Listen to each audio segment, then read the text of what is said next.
I'm Logan Crawford, and right now on GBM, we're diving into an amazing book. It is called Protecting Faith and is written by a wonderful author. Her name is Angie Dewoody Mitchell, and she has penned a gripping Christian romantic suspense novel about healing, hope, and the power of God's protection. When pre-K teacher Faith Roberts escapes an abusive past, she finds new purpose and unexpected love in a small town, but danger is never far behind. We're delighted to have this very talented author join us here today. We thank the team at Atticus Publishing for helping us put her on TV today, and we ask viewers like you to support authors like her by subscribing to our channel and by purchasing her amazing book. The links are below this interview. Thank you so much for joining us here today on GBN. Thank you. It's my pleasure. Tell us what made you decide to write this book. What was the inspiration? Well, it's kind of funny. I had this favorite actor, and I wanted to write a story that involved his character kind of conglomerated with my husband, kind of conglomerated with different people I knew. But I had this idea, and it started with the idea of one scene.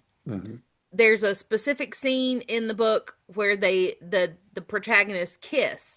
And I wrote that first. And I was like, okay. And I was like, I think I can do something with this. And then I called upon my own experiences. I used to teach pre-K, and the main character, Faith, is a pre-K teacher. I also do improv comedy with several different troupes, and I actually teach a class. And so I thought, well, I'll bring that in a little bit. And I'm most familiar with schools and school settings, so I thought I'll set this in a school.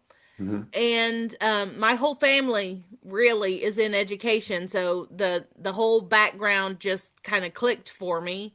Yeah. And as I wrote it, the first time I wrote it, I've been writing it for many years, and the first time I wrote it, it wasn't right.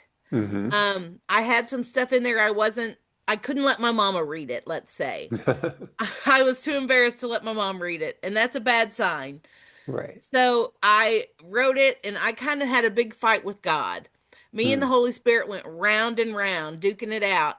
And I said, okay, I very angrily, after getting no traction from any agents or publishers or anything, I said, fine, God, fine. I'll do it your way, and you'll see no one will like it. Well, God showed me.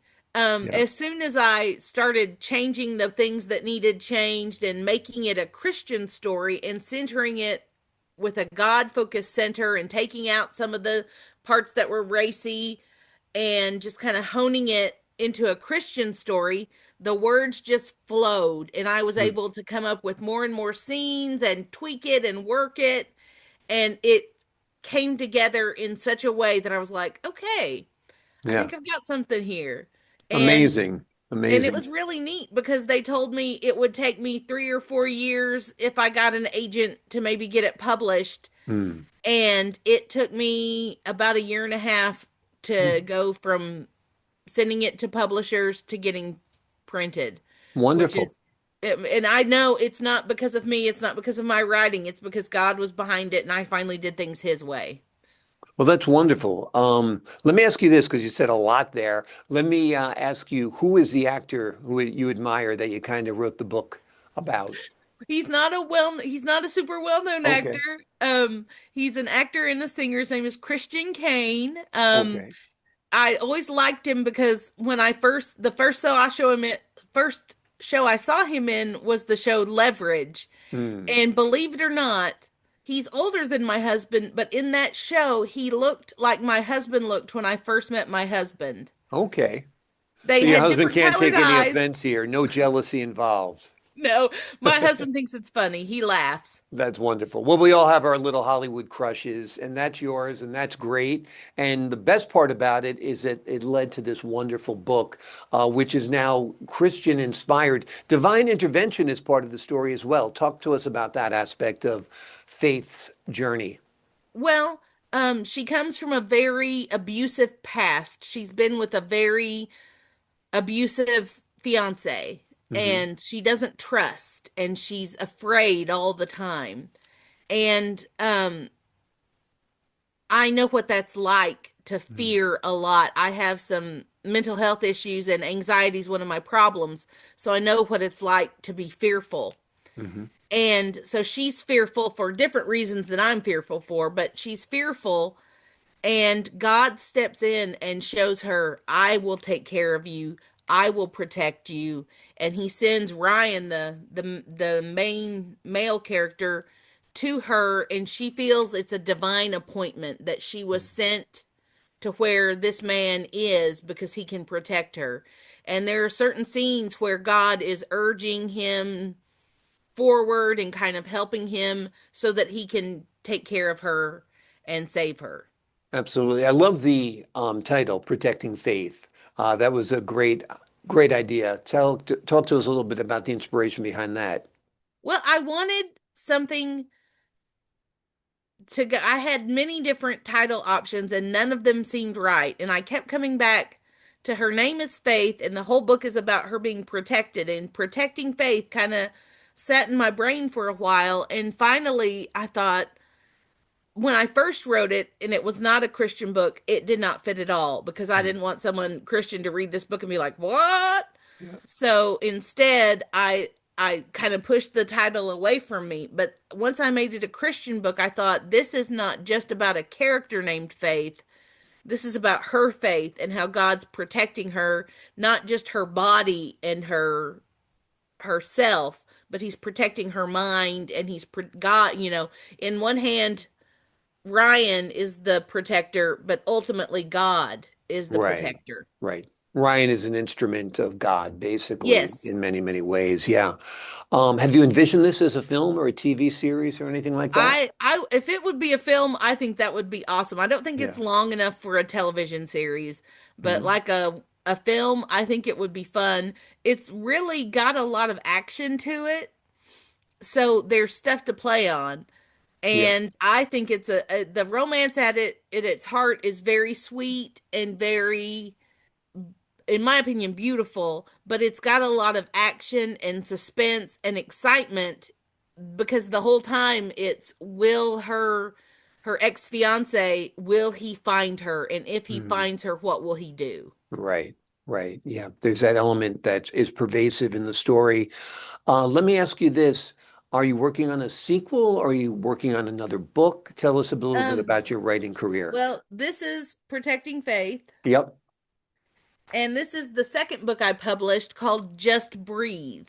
Okay. And it's a totally different story, totally different characters. It's a standalone novel. Hmm. It's more young adult, and it's about a young man and a young woman who are in college and are in a theater department, and their journey from friends to romantically interested lovers, not gross, but just Right. sweet, pure love. And Wonderful. I'm also currently working on a third book, which isn't ready yet. I'm still writing it. And it's going to be about a young woman and a man who she's gone to live with her grandmothers and take care of them. And they want to set her up with this guy. Hmm. And so they're conniving in the background. And at some point, they're going to go on the run from the Hmm. police, or they think Okay. they're going on the run from the police. And then the woman and the man have to chase after them to get to them to keep them safe. And Wonderful. it's going to be really neat because the two grandmothers are going to be based on my own grandmothers, who Great. were both characters in their own right.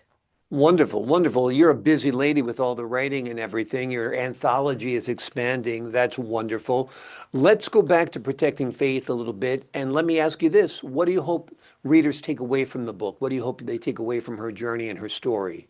I hope they take away that God takes care of his people, that God loves us. I mean, in it, she talks about mistakes she made in the past, but he said, I love you. And yes, you've made mistakes in the past, but I still have a plan for you. I still have something beautiful waiting for you, and I will take care of you. In it, you'll find that things it's a happy love story, but there are things that happen that aren't perfect. Hmm. And, not everything ends 100% perfect because God never guarantees us that everything's going to end tied up in a nice little ribbon. He just Mm. promises that things are going to be for our good. Yeah. So in the end, you see that God has provided good for both Ryan and Faith.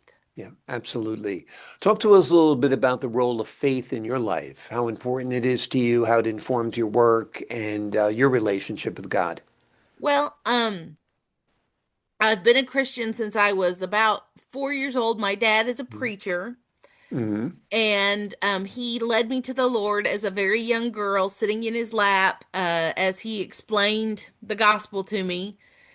And when I was very young, I was baptized, and I've been growing up in Christianity for a long, long time.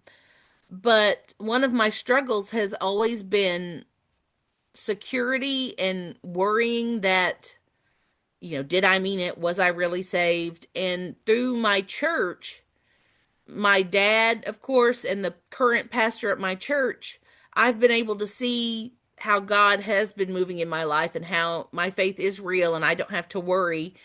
And because of some of my own personal struggles with mental health, I've really begun to see God working in my life, and sometimes in ways that seemed hard at the time. Hmm. And like Faith, I thought, well, what good can come of this? Yeah. And in the end, God has taken some things that have been very hard and in some cases kind of tragic Hmm. and worked them together for my good to help me in my life and have good things happen. Yeah. Yeah. A wonderful, wonderful. You mentioned before you had some anxiety, and a lot of us do. It's a common diagnosis these days. But your second book you mentioned is called Just Breathe. And Yes. it kind of reminded me of the fact that you talked about anxiety before. Is that title related to that at all? Yes, in that book, the young woman has bipolar disorder, Hmm. and that's something that I relate very deeply to. And so she's always almost manic or almost depressed or in a panic. And in it, one of the key phrases that the male character tells her all the time is just breathe. He's Yeah. always telling her to just kind of take a breath and we'll move from whatever's stressing you out. Yeah. And I feel a lot of times that with my own bipolar disorder, I've had times where God has to look down on me and say, hey, Yeah. just breathe. Exactly. Exactly. It's amazing the benefits of breathing. You can't live without it. And it Nope. can really like settle down your heart rate. It can really get you centered. It can really get you grounded. And taking a deep breath is great advice. Well, that book sounds wonderful. This book we've been talking about primarily today is wonderful. The name of the book is Protecting Faith. It is a Christian romantic thriller that reminds us that God's love is never far away and it never fails, even in life's darkest storms. Angie, thank you so much for joining us here today. Thank you. I appreciate your time, your insight, and the wonderful work you've done on this book. To the folks at home, I'm Logan Crawford for the Global Book Network. So long for now.